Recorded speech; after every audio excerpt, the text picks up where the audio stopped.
क्या आप जानते हैं कि भगवान विष्णु ने वामन अवतार क्यों लिया था? आइए जानते हैं।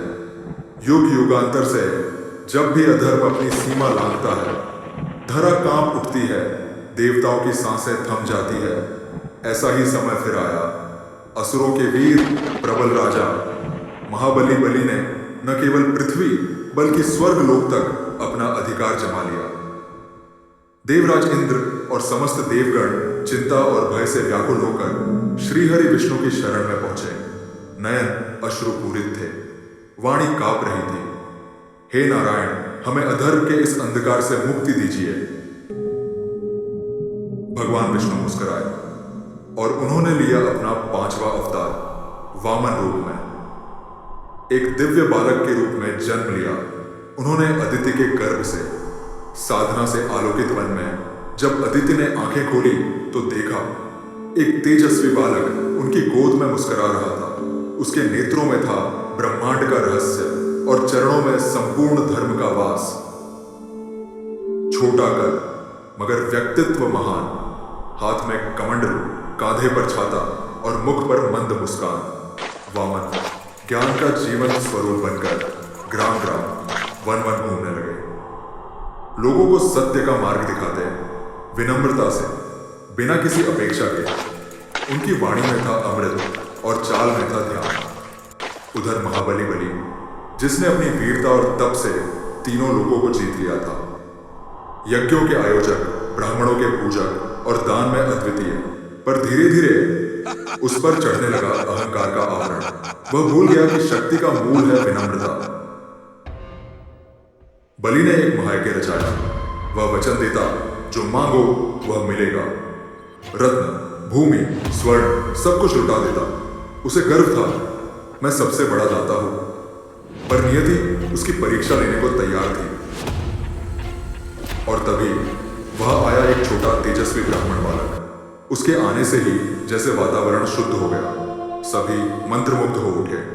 वामन ने बलि से कहा, हे राजा, मुझे केवल 3 पग भूमि चाहिए, बस उतनी जमीन जितनी मैं 3 पगों में नाप सकूं। बलि मुस्कुराया, बस इतनी सी तुम्हारी इच्छा पूरी हुई। परंतु आचार्य शुक्राचार्य सतर्क हो उठे।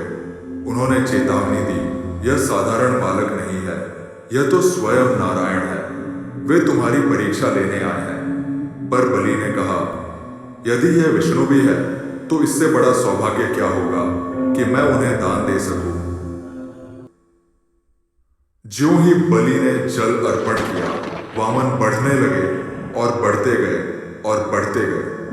उनका सिर आकाश से टकराया, आंखों में सूर्य चंद्र समा गए, भुजाएं दिशाओं को पार करने लगी। वामन बन चुके थे त्रिविक्रम, वह विराट स्वरूप जिसे शब्दों में नहीं बांधा जा सकता। उन्होंने पहला पग रखा और पूरी पृथ्वी उस एक पग में समा गई। समुद्र, पर्वत, सम्राटों के महल, सब कुछ उनके चरणों के नीचे था। जैसे संपूर्ण भौतिक जगत उनका पांव चूम रहा हो। दूसरा पग और स्वर्गलोक लांघ गया। देवता आश्चर्य से नतमस्तक हुए। ब्रह्मा ने स्वयं उनके चरणों को धोया। अब त्रिविक्रम पूछते हैं, बलि, अब तीसरा पग कहां रखूं? महाबली झुक गया, विनम्रता से कहा, हे प्रभु, तीसरा पग आप मेरे मस्तक पर रखें, मुझे अपना बना लीजिए। और भगवान ने अपना चरण बलि के सिर पर रख दिया। वह क्षण था अहंकार के अंत का और भक्ति की विजय का। भगवान प्रसन्न हुए। उन्होंने बलि को वरदान दिया, हे बलि, तू सच्चा भक्त है। मैं स्वयं तेरे साथ सुतल लोक में निवास करूंगा। तू अमर रहेगा, पूज्य रहेगा। और यही है धर्म की गहराई, जहां दान से बड़ा होता है समर्पण और जीत से महान होती है विनम्र पराजय। जय श्री वामन देव, जो छोटे बनकर आए पर विराट बनकर संपूर्ण ब्रह्मांड को ढांक लिया। उनके चरणों में ही संपूर्ण सृष्टि का कल्याण है। आप मुझे कमेंट के माध्यम से लिख सकते हो कि आपको ये वीडियो कैसा लगा। भगवान विष्णु के सभी 10 अवतारों के वीडियो आप यहाँ देख सकते हैं।